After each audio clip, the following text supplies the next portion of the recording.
నమస్కారం JP news కు స్వాగతం। బీజేపీ పార్టీ కార్యాలయంలో బీజేపీ నాయకులను కలిసిన ఆనం రామనారాయణ రెడ్డి నెల్లూరు జిల్లా ఆత్మకూరు పట్టణంలోని భారతీయ జనతా పార్టీ కార్యాలయానికి తెలుగుదేశం పార్టీ అభ్యర్థి ఆనం రామనారాయణ రెడ్డి చేరుకొని అక్కడ ఆ పార్టీ శ్రేణులను కలిశారు।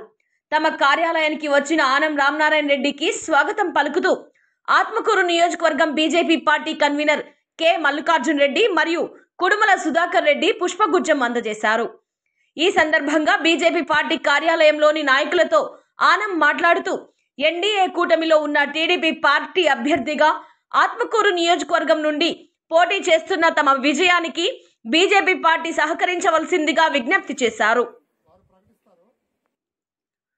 తమ మద్దతు పూర్తి స్థాయిలో ఉంటుందని తమ పార్టీ నాయకులతో కలిసి ప్రచారం నిర్వహిస్తూ ఎన్డీఏ కూటమి ద్వారా పోటీ చేస్తున్న అసెంబ్లీ పార్లమెంటు అభ్యర్థుల విజయానికి పూర్తి సహకారం అందిస్తామని ఈ సందర్భంగా బీజేపీ పార్టీ శ్రేణులు ఆనం రామనారాయణ రెడ్డికి తెలిపారు। అనేక విషయాలను వాళ్లే సేకరించుకొని ఈ అలయన్స్ ని తెలుగుదేశంతో జనసేనతో పెట్టుకోవాలని వాళ్ళు నిర్ణయించడం జరిగింది।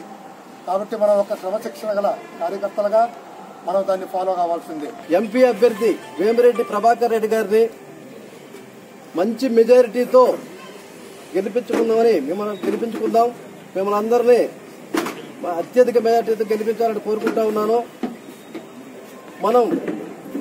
మన ప్రధానమంత్రి అయి 10 సంవత్సరాలు అయింది। ఈ 10 సంవత్సరాల నుంచి ఆయన పేద ప్రజల కోసం చేసినటువంటి కార్యక్రమాలన్నీ మొన్న వికసిత భారత్ సంకల్ప యాత్ర అనేది అన్ని మంచి కార్యక్రమం జరిగింది। ఆ కార్యక్రమంలో మనందరం పాల్గొన్నాం। ఆ అభివృద్ధి పథకాలు చేసినటువంటి ఆలోచనలు ఈ ప్రాంత ప్రజానీకానికే కాదు మన జిల్లా ప్రయోజనాలకు కూడా పెద్దపీట వేసే విధంగా నాడు నిర్ణయాలు తీసుకుని వాటిని అమలు చేయడంలో సఫలీకృతమయ్యాం। కొద్దిగా ఏదైనా 10%, 15% మిగిలిపోయిన పనులు ఉంటే అవి ఇప్పటికీ మిగిలిపోయే ఉన్నాయి। బహుశా ఇటు చంద్రబాబు నాయుడు గారు కానీ అటు భగవంతుడు కానీ ఇవాళ ఈ ప్రాంత ప్రజలు కానీ ఒక్క ఆలోచనతోనే తిరిగి మళ్ళీ ఈ ప్రాంతంలో ప్రజాప్రతినిధిగా ఉండే అవకాశం తీసుకోవాలి అనేటువంటి ఆలోచనతో ఈనాడు మళ్ళీ ఎన్నికల్లో మీ అందరి ముందుకు రావడం జరిగింది। బహుశా అవి పూర్తి చేయాల్సినటువంటి బాధ్యత నా మీద ఉంది అనే నేను ఈనాడు కూడా భావిస్తాను। అది దాదాపు ప్రత్యక్ష రాజకీయాల్లో 40 సంవత్సరాల రాజకీయ జీవితం నాకే పూర్తయ్యే దశ వచ్చింది।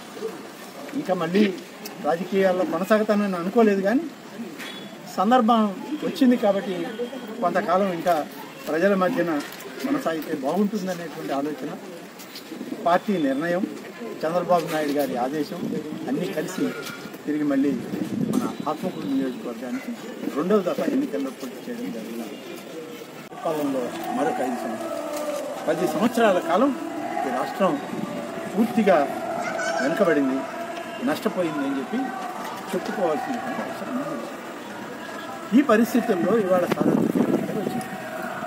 ఎలా చేయాలి, ఏం చేయాలి? జాతీయ స్థాయిలో భారతీయ జనతా పార్టీ నాయకత్వం, ప్రధానమంత్రి మోడీ గారు, నరేంద్ర మోడీ గారు, అలాగే భారతీయ జనతా పార్టీ అధ్యక్షుడైనటువంటి శ్రీ నడ్డా గారు మంచి ఆలోచన చేసి ఈ రాష్ట్రం యొక్క ఉన్నటువంటి జనసేన పార్టీ నాయకుడిగా శ్రీ పవన్ కళ్యాణ్ గారు కూడా కలిసి 3 పార్టీల కూటమి ఉమ్మడి అభ్యర్థులుగా 175 స్థానాలు శాసనసభ, 25 స్థానాలు పార్లమెంటుకి ఇవాళ అభ్యర్థులను ఎంపిక చేసి బహుశా 18వ తారీఖు నుంచి జరిగే నోటిఫికేషన్ ఎన్నికల్లో మన నామినేషన్లు వేయడం, ఎన్నికలు జరుపుకోవడం